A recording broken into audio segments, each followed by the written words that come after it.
कि वो चोर था, गोवर्धन डाकू, वो अपना बचने के लिए सत्संग में आ गया और वो ठाकुर जी की रूप माधुरी का वर्णन कर रहे थे कि गौ चराने जब जाते हैं तो सोने की लकुट, सोने का मुकुट।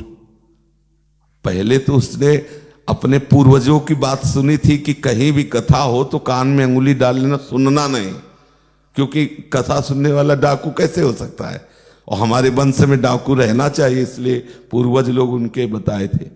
जब सोने की बात आई तो उसने अंगुली ढीली करी, बोले ठाकुर जी अभी बालक हैं 7-8 वर्ष के, और सोने की कमर की करधनी है, सोने का मुकुट, सोने की लग, बड़ी एकाग्रता से, और गाय चराने जाते तो उसने कहा ये तो और बढ़िया बात है। सत्संग संपन्न हुआ और प्रवक्ता के पास, शायद परशुराम जी प्रवक्ता थे, परशुराम जी जो करमेती भाई के पिता थे, उनके वही उस समय भगवत चर्चा कर रहे थे। तो नजदीक गया और कहने लगा कि परिचय बताओ ये जो आप, तो समझ गए ठाकुर जी की कृपा हो। बोले भैया वो तो बहुत दूर वृंदावन में है।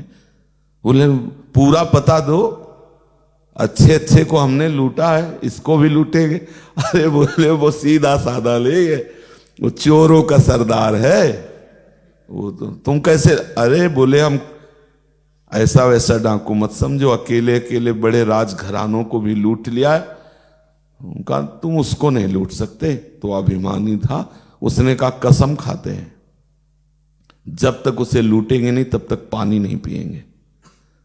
अब प्रवक्ता को लगा कि भगवान की कृपा हो गई, क्योंकि भगवान को लूटने का दृढ़ निश्चय कोई कर लिए तो लुटवाने के लिए तैयार हो जाते। वैसे उदार शिरोमणि जब चलने लगा तो रोका उनका, सुनो अगर तुम्हारे बल से वो ना डरे ना, वो है ऐसा निडर है, तो थोड़ा माखन मिश्री लेते जाओ, इससे वो लुट जाएगा। तुम्हारे बल से भयावह स्वरूप से वो लुटने वाला नहीं। तो कुछ माखन मिश्री ली और निश्चय किया कि प्रभु को लूटेंगे। पैदल चलता हुआ, पर नियम का पक्का पानी भी नहीं पिया। और उस समय वन स्थलियां ही अधिक थी, कोई महल निर्माण तो थे नहीं, लता पता ऐसे, और ग्वारिया गौएं चरा रहे थे। तो पूछा उसने कि वो सोने की लकुट, सोने का मुकुट और करधनी धारण किए हुए, और उसका नाम श्याम सुंदर है, कहीं गाय चराने इधर। तो जो लोग गाय चराने आए, बोले वो तो एक युग था जिसमें भगवान अवतार लिए थे ऐसा। अरे उसने कहा ताजी ताजी खबर हम परसों नरसों सुन के आ रहे हैं कि वो गाय चराने आ रहा है, तुम कह रहे हो, तुम हमें भटकाओ मत। हम अंदर से पुकारने लगा प्रभु को, कहा हो श्याम सुंदर। तो वृंदावन ब्रजधाम में कोई श्याम सुंदर को पुकारे? आप लोग पुकार ही तो नहीं रहे हो।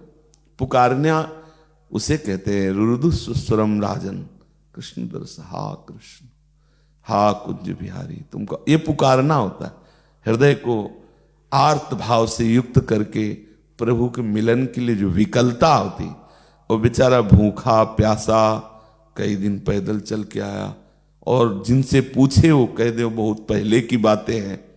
तो उसको लगा कि पुकारा, दृश्य बदल गया। ये धाम है, बता तो रहे। देखा कि बड़ी सुंदर सुंदर गौएं और बड़े गोरे और स्वस्थ सखागण, और बीच में देखा कि वही श्याम सलोना, वैसे जो जो आभूषण बताए वैसे ही प्रभु धारण किए थे।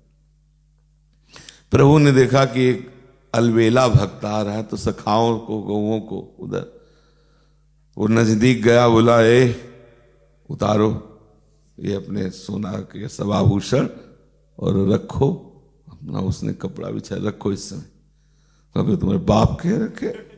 ठाकुर जी तो मतलब, अरे उसने कहा हमारा नाम सुन के अच्छे अच्छे कांपते हैं, बता दे भैया तेरा नाम क्या है?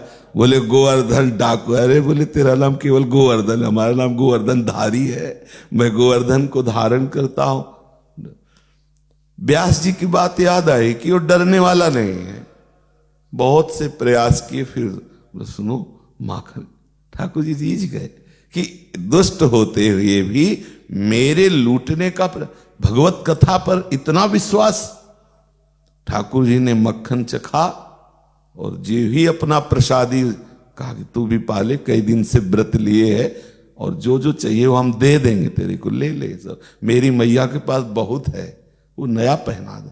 जे ही उसने भगवत उच्छिष्ट, सब मल नष्ट हो गया जो अंदर था ना अविद्या का, अब तो रोने लगा। प्रभु का अब दर्शन हो रहा है प्रभु के चरणों में।